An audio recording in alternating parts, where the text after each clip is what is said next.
অপেক্ষাকে আমি আজও ছাড়তে পারিনি। হ্যাঁ, অপেক্ষার কথাই বলছি।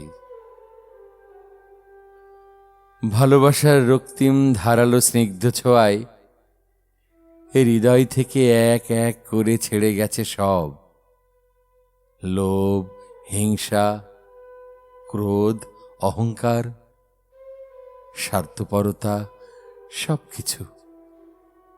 কিন্তু অপেক্ষা অপেক্ষা আমাকে আজও ছেড়ে যেতে পারেনি। আমি ভালোবাসার জন্য সবকিছু ছেড়েছি, শুধু অপেক্ষা ছাড়া।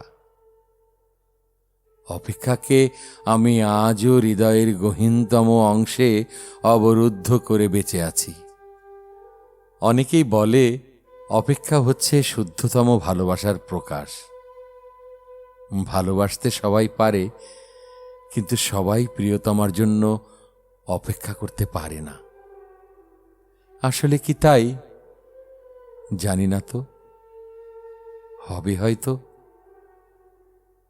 তবে অপেক্ষার কাছে আমি অনেক ঋণী।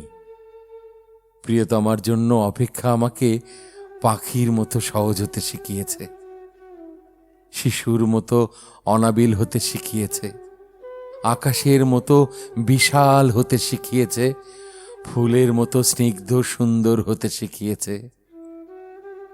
অপেক্ষা আমাকে সাগরের নীল জলরাশির মতো গভীর হতে শিখিয়েছে, প্রকৃতির মতো স্বচ্ছ হতে শিখিয়েছে, সোনালী সন্ধ্যার মায়াবী মৌনতার মতো নিবিড় হতে শিখিয়েছে। শেষ পর্যন্ত অপেক্ষা আমাকে কবিতার মায়াবী অনিন্দ ভুবনের কাছে নিয়ে গেছে।